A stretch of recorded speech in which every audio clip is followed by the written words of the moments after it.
Nepal, Bangladesh and Laos have issued a joint press release committing the respective governments' pledge to the transformation from the least developed nations to the developing nations as the 5-day 5th UN Conference on Least Developed Countries kicked off today in Doha, Qatar.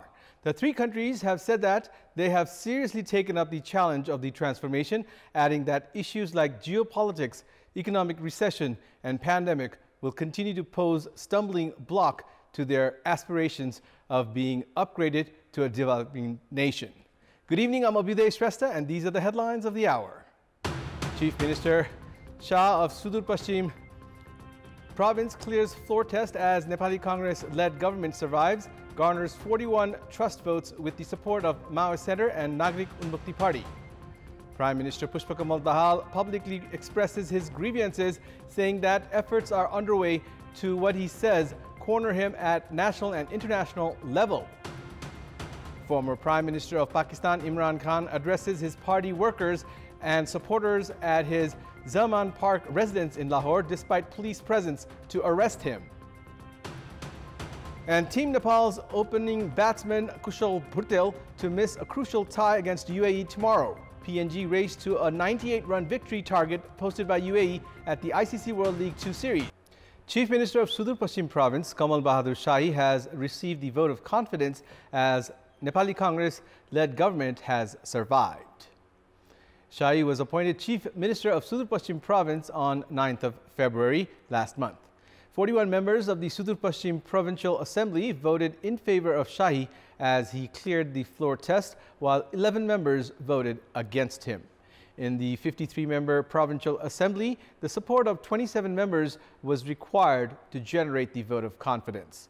Kamal Bahadur Shahi was appointed the Chief Minister in the capacity of the leader of the largest party after the previous government led by Rajendra Singh Rawal of CPN-UML had failed to generate the trust vote.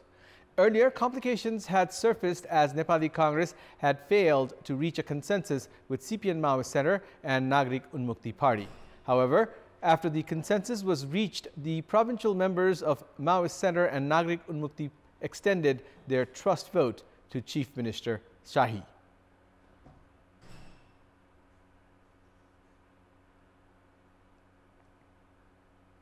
The meeting of the 8-party alliance is currently underway. The meeting was called to discuss contemporary political issues.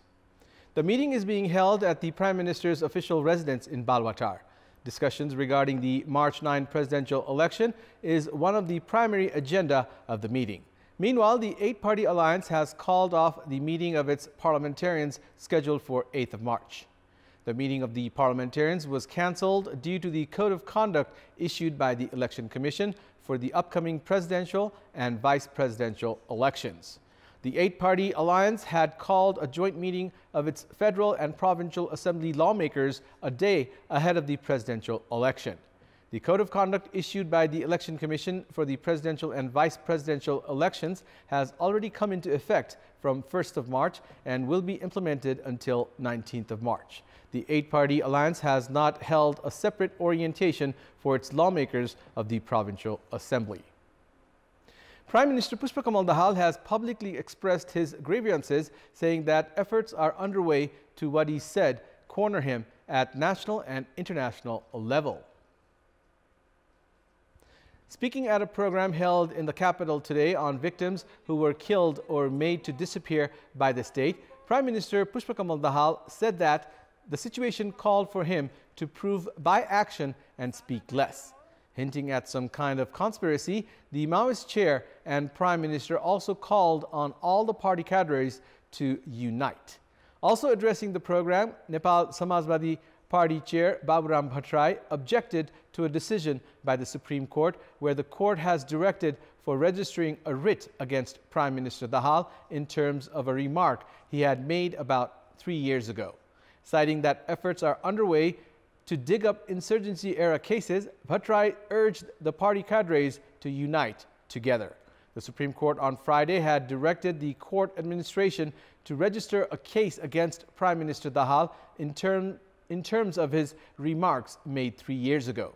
Dahal, during his public remark, had said that he would take the responsibility for the death of 5,000 people. The function today was also attended by former Maoist leaders Netra Bikram Chand and Dharmendra Bastola. It's time now for our segment Public Pulse, where you text us with your opinion. Public Pulse. Here's the question. Why have parties interpreted the foreign policy in their own respective ways? Your options are A, feeble understanding, B, political interest, and C, geopolitical impact.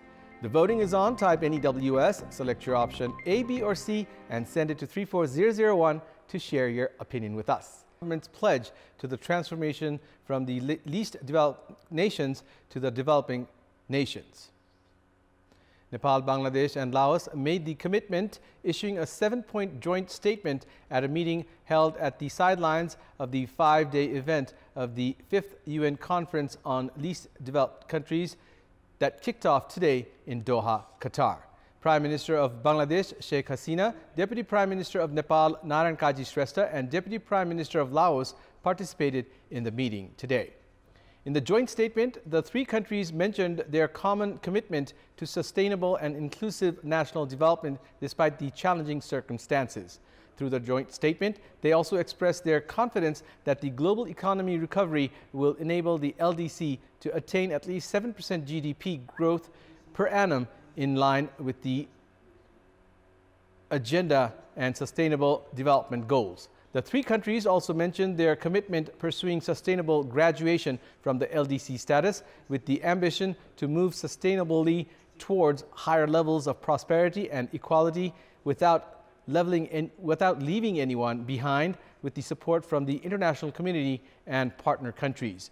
In the joint statement, they also mentioned that the continuing impacts of the recent coronavirus pandemic, the geopolitical tensions, and the resultant economic uncertainties, more frequent and intense climate-related crises, among other issues, have exacerbated the underlying structural vulnerabilities of the LDCs. They also mentioned that the existing and emerging challenges have affected and may continue to challenge their preparations for smooth, irreversible and sustainable graduation. In the joint statement, the three countries also mentioned that they have taken the graduation seriously and are developing smooth transition strategies that identify the necessary steps by all stakeholders for a successful graduation process. Through the statement, they also urged the international community and their development partners, including multilateral development banks and international financial institutions, to extend necessary support to the graduating LDCs in the spirit of the Doha Program of Action that calls for international solidarity and reinvigorated global partnership. And it's time now for the international updates.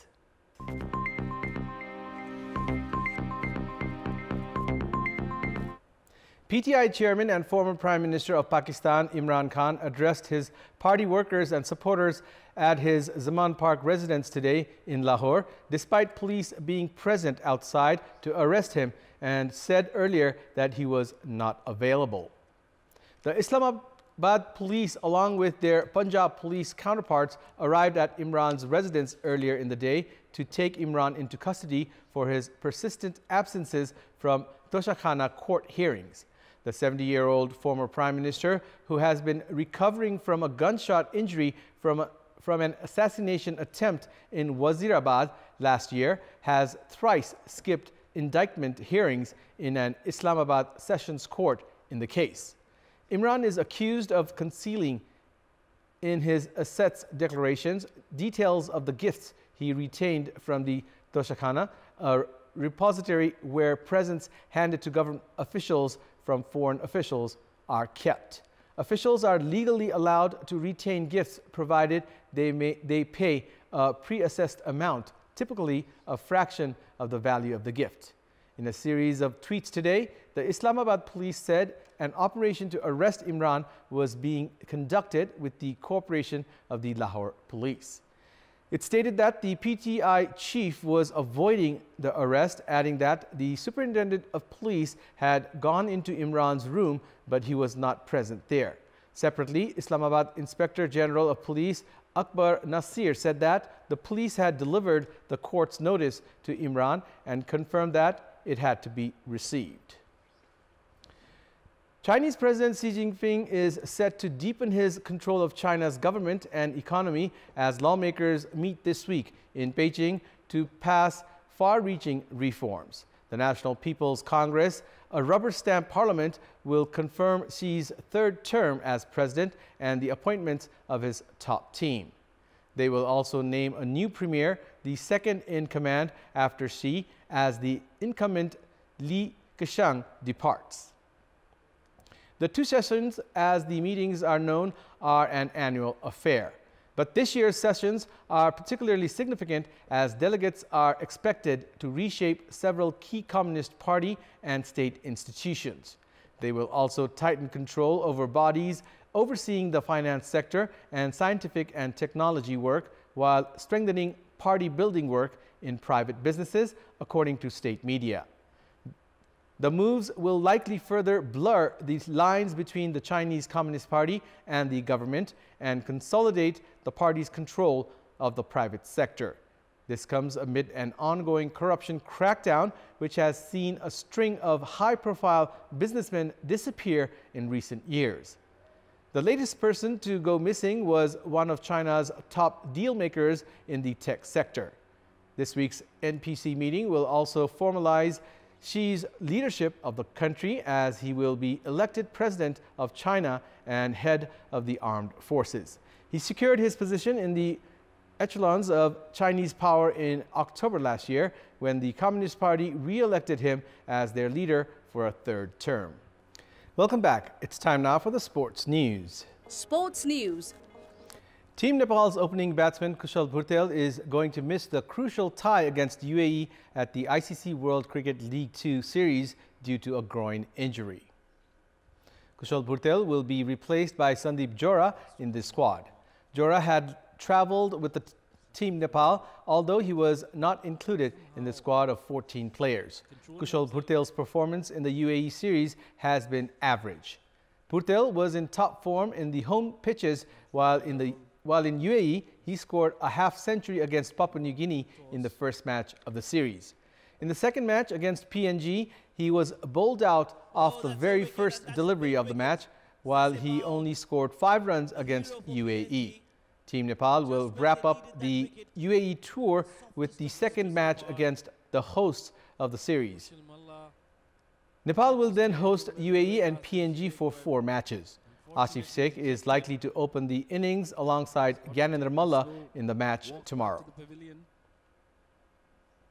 Papua New Guinea defeated host UAE by 5 wickets in today's match under the ICC World Cricket League 2 series. In the match played at the Dubai International Stadium, PNG elected to field first after winning the toss.